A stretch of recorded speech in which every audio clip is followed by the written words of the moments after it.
Chegando aqui para mais uma lição Betel, o grande resumo da Escola Bíblica Dominical. Nós já estamos chegando na lição de número 9, que é o tesouro no céu, a candeia e a busca do reino. Que assunto interessante nesse mundo de busca de materialismo, de gana pelas coisas materiais. Nosso tema é a respeito desse sermão e que Jesus fala sobre a cobiça e a ganância, onde o ter sobrepuja o ser. Eu sou o Aguinaldo, nós estamos aqui na cidade de Itaguaí. Quero lhe pedir que, se você entrou aí, não deixe de dar o seu joinha, o seu like, não deixe de compartilhar, deixe o seu comentário aí, aperte o sininho, se inscreva para que você possa receber as novas notificações. Tesouro no céu. Olha o nosso textuário. Mas buscai primeiro o reino de Deus e a sua justiça, e todas estas coisas vos serão acrescentadas. Atenta para isso aí, porque nesse texto de Mateus capítulo 6, versículo 33, as pessoas falam assim: buscai, pois, em primeiro lugar o reino de Deus e a sua justiça, e todas as demais coisas. Não existem as demais coisas no texto. Isso foi um acréscimo, é uma deturpação do texto, e todas estas coisas é o que precede esse texto, é o contexto desse assunto. Roupa, alimento. Dá uma analisadinha nisso aí para de repente você não cometer essa infelicidade de citar o texto errado, ou então alguém citar lá para você, tá bom? E a verdade aplicada diz: o cristão deve sempre propagar o reino de Deus e promover a justiça de Deus, por intermédio da evangelização e do amor ao próximo. Quais são os objetivos dessa lição? Ensinar que devemos ajuntar para a eternidade. O que você doa, você guarda; o que você guarda, você perde. Geralmente é assim que funciona. Devemos discernir entre o que é eterno e passageiro e listar as necessidades do reino com prioridade. Que bom! O nosso texto de referência é Mateus capítulo 6, versículos 19, 20, 21, 22 e 23. Nós não vamos ler para nós ganharmos tempo, porque o nosso tempo aqui é uma sinopse, uma síntese desse assunto. A introdução de Jesus nos alerta sobre o valor das coisas espirituais em comparação às coisas materiais. Seu enfoque está na durabilidade e o valor daquilo que estamos juntando em nossa vida. Mateus capítulo 6, verso 19. Tesouro no céu. Eu quero deixar aqui até uns textos aqui já engatilhado para a gente fazer uso, até porque é às vezes um domínio grande de uma teologia pervertida e que a gente precisa estar trazendo à luz do que a Bíblia diz, alguns conceitos. Então vou deixar aqui mais um textozinho aqui para a gente poder fazer uso no decorrer da nossa aula. Vamos lá. Esse aqui. Vou pegar uma caneta aqui. Deixar aqui sublinhadozinho. Vamos nós. Tesouro no céu. Esta passagem nos ensina a colocar nossa confiança em Deus e não nas coisas terrenas, naquilo que é material, naquilo que a gente acredita que possa nos dar poder social, né? Porque, querendo ou não, riqueza é poder diante da sociedade. A sociedade olha com outros olhos quem tem o poder. Para Deus, não. Como em todo sermão, o cerne da questão é o coração, a mente, né? O âmago das nossas ações. Um coração puro buscará os tesouros celestiais. Em primeiro lugar, as coisas de Deus. Não quer dizer que nós não deveríamos buscar algumas coisas que nos possam gerar conforto. Não é isso que Jesus está ensinando. Jesus está ensinando que se nós buscarmos somente as coisas materiais e não priorizarmos as coisas espirituais, nós não alcançaríamos o sucesso que eu falo, o sucesso de você ter paz com você, de você viver bem, de você conseguir entender o propósito do seu chamado aqui no que se refere, no que tange a obra do Senhor. E às vezes a gente abre mão da obra do Senhor e vamos correr atrás daquilo que é nosso bem-estar e nosso bem-querer. Evitar supervalorizar aquilo que a traça pode destruir. O conteúdo das palavras de Jesus não visa atingir diretamente a pobreza ou a riqueza. Quando fala em acumular tesouros no céu, Jesus fala de não ter como objetivo acumular riquezas terrenas que perecem. Eu acabei de comentar aqui, o foco são as prioridades, e não que seria pecado adquirir riquezas. Assim eram os fariseus. Ele está, na verdade, também dando um combate. Ele está instruindo os seus discípulos contra uma doutrina farisaica, que era a doutrina possessiva, de ter. Ele está, na verdade, dando uma instrução aos seus discípulos. Assim eram os fariseus. Eles usavam a religião para ganhar dinheiro. Seus corações estavam totalmente apartados de Deus. Eu já citei aqui em aulas anteriores que eles conheciam a lei sem conhecer Deus. Andavam com a lei sem andar com Deus e amavam a Torá sem amar a Deus. O maior incentivo deles era o que eles podiam se completar com essa circunstância todas que eles criavam em nome da fé e em nome da religião. O 1.2 diz evitar supervalorizar aquilo que a ferrugem pode consumir. A palavra traduzida por ferrugem ou mofo significa literalmente o que come. O termo é usado em geral, é uma palavra em geral para a ideia de consumir, que aponta não apenas para uma ação destrutiva sobre os metais, mas para uma deterioração da natureza mais ampla, como uma plantação de vinhas e até de qualquer outra coisa que, por mais que você possa ter, e isso possa ser perecível. O que a gente faz no contexto do reino de Deus são coisas eternas. E o que a gente faz no contexto da terra são coisas perecíveis, transitórias, que passa muito rápido. A vida, ela é um vapor, literalmente, como diz o texto. O William Berkeley acrescenta que no Oriente, a riqueza de muitos homens consistia no grão de uma colheita abundante, e que esses grãos eram armazenados em enorme celeiro, onde ao entrar carunchos ou roedores se perdia o tesouro. É o que nós temos aqui para falar em Lucas capítulo 12, versículo 13, que Jesus vai falar a respeito da avareza, de um homem que encheu o seu celeiro, construiu mais celeiro, e ele tinha aquilo para ele mesmo. E nós vamos vendo que Jesus vai narrando o fato, e o homem disse, farei isto, destruirei os meus celeiros, reconstruí-los-ei maiores, e aí recolherei todo o meu produto e todos os meus bens. Lucas 12, 18.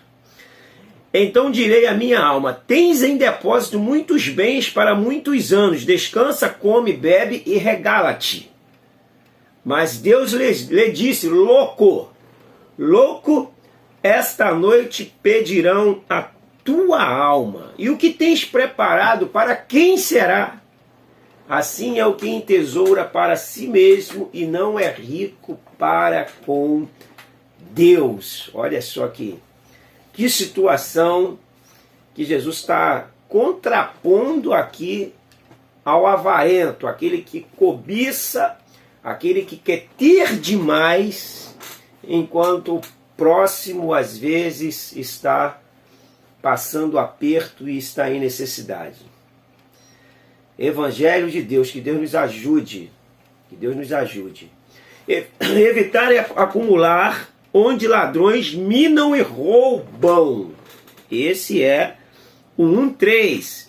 Na Palestina, a maioria das casas era feita de barro ou tijolo cru e os ladrões podiam entrar fazendo um buraco na parede. Inclusive a gente vê isso quando eles entram ali em Marcos 2 pelo telhado daquela casa, né? Eles furam lá o telhado e conseguem descer o paralítico, ou seja, a facilidade que se tinha de entrar em uma casa pelo telhado, pela parede.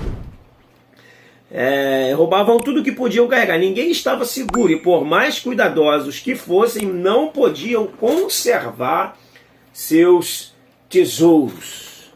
A traça e o ferrugem, os ladrões, representam aquelas forças que fazem os tesouros terrenos diminuírem em valor e serem totalmente destruídos. Acumular tesouro no céu é acumular boas obras diante de Deus. Acumular tesouro no céu é acumular boas obras diante de Deus, servindo a Ele com integridade e amando ao próximo como a nós mesmos. Acumular tesouro no céu é acumular pelo que fazemos na obra do Senhor, tendo ainda em vista com que motivação nós estamos fazendo tal coisa. A obra do Senhor, ela deve ser feita de maneira espontânea. A obra do Senhor, ela deve ser feita com amor. A obra do Senhor deve ser feita com liberalidade. A obra do Senhor deve ser feita com entrega. Porque quando isso acontece, a obra do Senhor é feita de maneira correta. Quando você faz a obra do Senhor de maneira opressiva, porque estão te oprimindo, e não há em você uma espontaneidade, ou quando você faz a obra do Senhor para poder ser aplaudido, bom, você vai ser galardoado aqui mesmo pelos aplausos, por ser ovacionado, mas em relação a acumular tesouro no céu, não acontecerá pelo devido motivo com que você fez a obra do Senhor. A obra do Senhor é espontânea. Ela deve ser feita com liberalidade. O 2 diz, a candeia dos olhos. O discurso segue e agora Jesus fala acerca da visão da capacidade de discernir o que é de valor eterno e o que não tem valor e é temporal. A visão determina a direção e a qualidade de uma vida. A visão. O pior cego é aquele que não quer ver. Esse é o pior cego, é aquele que faz vista grossa. É aquele que olha e finge que não está vendo. E aqui no quesito reino de Deus, se os seus olhos forem trevas, se você ignorar, olha, Jesus diz assim, todo o seu corpo será treva. E que grandes trevas serão. O que ele quer dizer? Que o teu papel no reino é executar a obra do Senhor, é enxergar a obra do Senhor com bons olhos. Na medida que você olha, que você enxerga e que você ignora aquela ação, automaticamente, quando nós fazemos isso, nós estamos pegando o evangelho da luz e o transformando em trevas para nós. E Jesus falou, se forem trevas, quão grandes trevas serão, porque muitos poderão ir nesse caminho das trevas por causa de nós.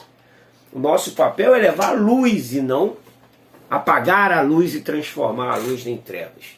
Coisa séria, né? O olho bom. Como é o seu olho?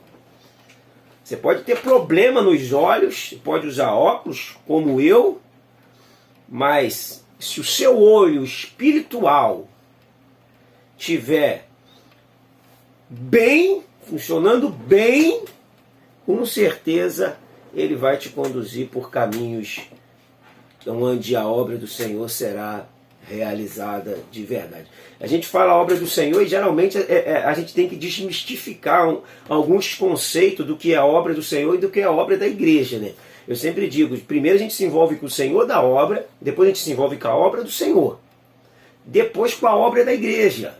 Desde que a obra do Senhor, que começa na nossa casa, desde que o Senhor da obra e a obra do Senhor não seja sacrificada, a gente se envolve com a obra da igreja por terceiro.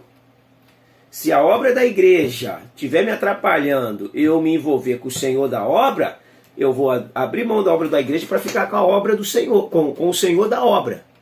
Mas então, primeiro o Senhor da obra, depois a obra do Senhor e depois a obra da igreja. Tudo isso é importante. O que acontece é que essas ordens estão sendo trocadas. As pessoas estão se envolvendo com a obra da igreja, alegando que isso é obra do Senhor. Isso é muito perigoso, porque isso desemboca em um ativismo cristão. E o ativismo cristão é aquilo que você faz, e ele não te acrescenta espiritualmente. A pessoa fica irritadiça, fica nervosa, qualquer coisinha se estoura. Ah, mas ela é uma pessoa, ele é uma pessoa extremamente envolvido com a obra do Senhor. Não! Ele é envolvido com a obra da igreja, ele é envolvido com a obra do homem, porque a obra do Senhor, ela te acrescenta espiritualmente as coisas. Vamos saber desmistificar isso aí. É claro que isso aí é uma coisa que, para quem quer enganar as pessoas, chamando a obra da igreja, a obra nossa, como obra do Senhor, não é muito bom ele ouvir, porque vai desconstruir um engano que há muito tempo vem sendo construído.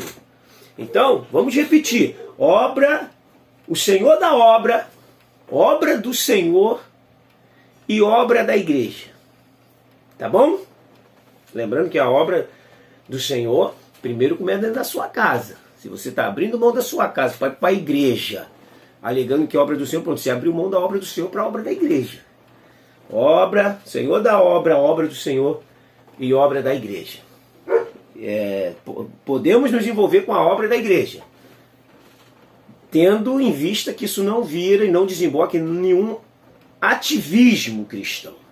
Olho mau é o que eu acabei de falar. Se nós formos trevas, nós vamos desembocar em uma escuridão só. O 2,3 diz: os donos do coração.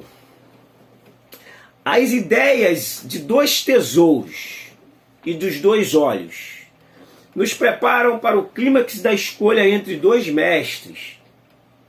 A tentação de adorar a Deus, a tentação de adorar o Deus do materialismo era bem conhecida no judaísmo, e Jesus foi direto com aqueles que desejavam segui-lo. Não há como servir a dois senhores. Jesus nos chama a um compromisso incondicional, onde devemos detestar ou rejeitar qualquer coisa que atrapalhe nosso vínculo com Ele, e Ele nos chama para uma entrega total. O materialismo pode escravizar nossa vontade. Não podemos servir aos dois senhores ao mesmo tempo. Jesus Cristo é o nosso Senhor, ou o dinheiro. O dinheiro, ele é um excelente servo, mas um péssimo senhor. Um excelente empregado, mas um péssimo patrão. Então o problema não é ter dinheiro, o problema é o dinheiro te ter. O problema não é possuir dinheiro, o problema é ser possuído pelo dinheiro. O problema não é ter riqueza, é ser possuído pela riqueza. É isso que Jesus está combatendo. Agora eu quero ler um texto aqui, aproveitando esse gancho. Olha, Jesus lá na tentação, no monte da tentação, verso 9, o diabo diz a ele disse: tudo isso te darei se prostrado me adorares. E então Jesus lhe ordenou: retira-te, Satanás, porque está escrito: ao Senhor teu Deus adorarás e só a Ele darás culto. Olha só que situação. Quem foi que prometeu: ó, tudo isso eu te dou se você me adorar? Não foi Jesus, foi o diabo.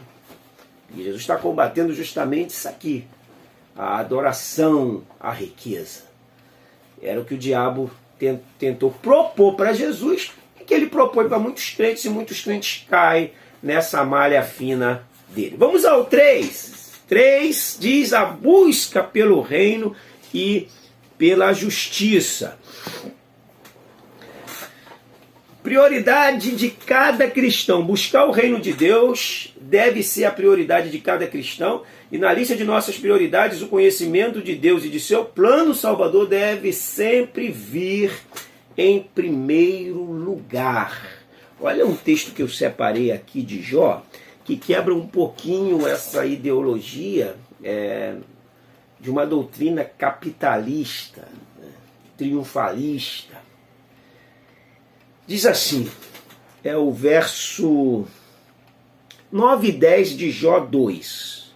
E então sua mulher lhe disse, ainda conservas a tua integridade? Amaldiçoa a Deus e morre. Mas ele lhe respondeu, falas como qualquer doida. Temos recebido bens de Deus, e não receberíamos também o mal? Em tudo isso não pecou Jó com os seus lábios. Essa geração de hoje, ela não gosta desse texto. Porque, Jó, a doutrina capitalista ensina que você só vai receber bem de Deus. Que você só vai ter bens de Deus. Então, aí ele fala, mas responde, fala como qualquer doida. Recebemos o bem de Deus e não poderíamos receber também os males? Ele quebra um conceito que é um conceito triunfalista, onde você não vai acontecer nada com você. Vamos lá. Então vamos a 3.2, a justiça do reino. A conjunção do reino e a justiça constitui um tema especial no Sermão do Monte. Quando se trata de Deus, a justiça é um dos seus atributos fundamentais de seu ser, que garante que suas ações para qualquer pessoa sejam de acordo com o que ela merece. No que diz respeito ao ser humano, é o valor moral que inclina as pessoas a agir e julgar respeitando a verdade, dando a cada um o que é devido. O exercício da justiça envolve romper com todos os padrões mundanos e viver uma vida disciplinada e regida pela palavra de Deus. Não tem como buscar o reino de Deus, a justiça de Deus, em primeiro lugar, se a palavra não reger as nossas vidas. O 3.3, para a gente fechar, diz a recompensa da prioridade. Ao listar a prioridade do reino, Jesus fez uma importante declaração para aqueles que são seus discípulos. Ele disse que cuidaria de todas as nossas necessidades. Isto não significa que ele nos concederá todos os tipos de desejos ou coisas que nos agradam. Diz que ele nos suprirá. Se Deus é a nossa prioridade, ele cuidará de nós. Glória a Jesus.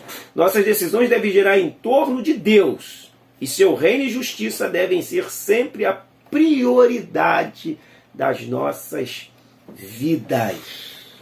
Glória a Jesus, que ele nos ajude a ter fome de justiça, a ter sede de justiça. Sede de justiça, fome de justiça é vontade de viver a vida que Deus projetou para nós. É viver a vida de Deus. É viver o projeto que Deus estabeleceu para nós como igreja, na sua chamada geral e na sua chamada específica, para que nós possamos estar dentro daquilo que o Senhor tem colocado no nosso coração mediante a meditação e o estudo da palavra dele. A conclusão diz assim, faz parte do discipulado o constante exercício em discernir os tesouros do reino. O cultivo é um viver puro e o priorizar o reino de Deus é a sua justiça, confiando que o Senhor cuida de nós e prover o necessário para o nosso bem-estar nesta terra. Oh, glória a Jesus! Estamos chegando a mais um final dessa lição 9. Estamos chegando aí na lição de número 10. mas que eu quero pedir que o Espírito Santo possa te usar de uma maneira sobrenatural. Não se esqueça de orar, de jejuar e de orar pelos seus alunos, pela sua turma. E vá entusiasmado, gemendo no Espírito, para que o mesmo possa, de uma maneira sobrenatural, usá-lo em sala de aula. Deus abençoe a sua vida. Até a nossa próxima aula. Não deixe de dar o seu joinha aí, hein?